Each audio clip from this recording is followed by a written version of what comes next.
වාර්තා වුණු ආකාරයට ඊයේ රාත්‍රියේ අනුරාධපුර ශික්ෂණ රෝහලේ රෝහල් පරිශ්‍රය තුළ වෛද්‍යවරියක් බරපතල හිංසනයට ලක් වෙලා තිබෙනවා.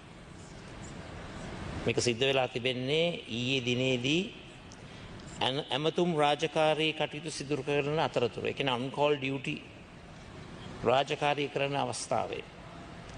ඒක සිදු වෙලා තිබෙන්නේ තම ඇමතුම් රාජකාරී කාමරය වෙත යෑමේදී. on-call room එකට යන අතරතුර.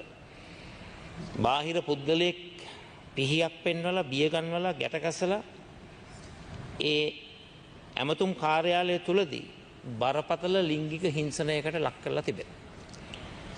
ඉතින් විශේෂයෙන්ම මේ වගේ සිද්ධියක් අපේ රටේ රෝහල් පද්ධතිය තුල සිදු වෙලා තියෙන කියන එක අපි නම් අහලා නැහැ මෑත කාලේ.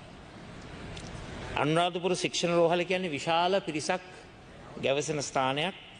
මෙරට තිබෙන විශාලතම රෝහලක්. ඒ වගේම මේ සිද්ධියට මේ වෛද්‍යාචාර්යතුමිය මුහුණ දෙන්නේ රාජකාරිය සිදු කරන අතරතුර. එවන් ස්ථානයකදී බාහිර පුද්ගලෙක් මෙවන් අපරාධයක් සිදු කිරීම ඇත්ත වශයෙන්ම බරපතල තත්ත්වයක්.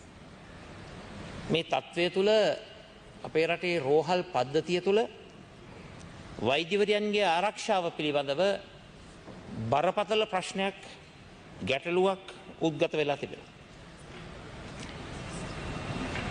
අනුරාධපුර රෝහල තුල තරම්වත් ආරක්ෂාවක් නැති රෝහල් සිය ගණනක් අපේ රටේ තිබෙනවා.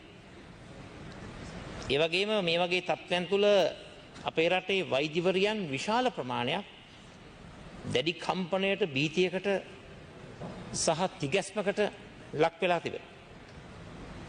අපි දැක්ක පහුගිය කාලවකවානුව පුරාවට වෛද්‍යවරයන් ඇතුළුව සෞඛ්‍ය ශාස්ත්‍රයේ බොහෝ දෙනෙක්ට විරුද්ධව සංවිධානාත්මක උසිගැන්වීම් සිද්ධ වුණා.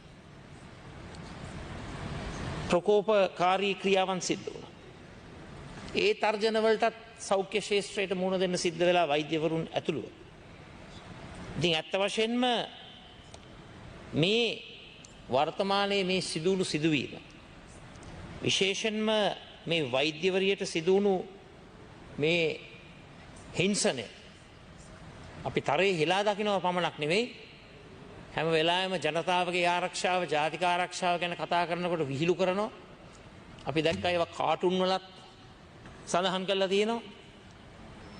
දැන් මේක කාටුන් එකක් නෙවෙයි. මේ වෛද්‍යවරියට මේ සිදුවුණු මේ බරපතල ලිංගික හිංසනය තුළ රාජ්‍ය සේවයේ නිරත වී සිටින නිලධාරිනියන්ට තමන්ගේ සේවාව ඉෂ්ට කිරීමේ කර්තව්‍ය තද අපහසු තත්ත්වයක් බවට පත් වෙලා සැබවින්ම ජාතික ආරක්ෂාව පිළිබඳව ජනතාවගේ ආරක්ෂාව පිළිබඳව අද බරපතල ගැටලුවක් උද්ගත වෙලා තිබෙනවා. ඉතින් විශේෂයෙන්ම අපි දැනගන්නට ඕන රජය මේ කාරණාව පිළිබඳව දන්නවද? මේ වගේ වෛද්‍යවරියක් මේ වගේ බරපතල ලිංගික අතවරයකට හිංසනයකට ලක්වුණු කාරණාව ගැන දන්නවද? ඒක දැනගත්තේ කොයි වෙලාවේද? විශේෂයෙන්ම මේ පිළිබඳව ගන්න පියවර මොකක්ද? මොකද පැහැදිලිවම අපි කියන්නට ඕන මේ කාන්තාවන්ට මේ වෛද්‍යවරයන්ට ඒ වගේම වෘත්තීය ශාස්ත්‍රයේ සහ රැකියාවල නිරත වී සිටින සමස්ත කාන්තාවන්ට මුහුණ දෙන්න තිබෙන මේ ගැටලු පිළිබඳව දැන් දින කිහිපයකට පෙර අපි ජාත්‍යන්තර කාන්තා දිනේ හැමෝම කතා කළා. උත්සවත් පැවැත්තුවා. ප්‍රිය සංഭാෂණත් පැවැත්තුවා. නමුත් අවසානයේ මේ වගේ සිද්ධියක් තුළ රටේ කාන්තාව අසරණයි. ඒ නිසා විශේෂයෙන්ම මටත් දුවෙක් ඉන්නවා. මං හිතන්නේ මේ සභාවේ සියලු දෙනාටම මේ සිදුණු සිද්ධිය පිළිබඳව ලොකු බරපතල හැඟීමක් තිබෙනවා. නමුත් හැඟීම් තිබුණාට මදි.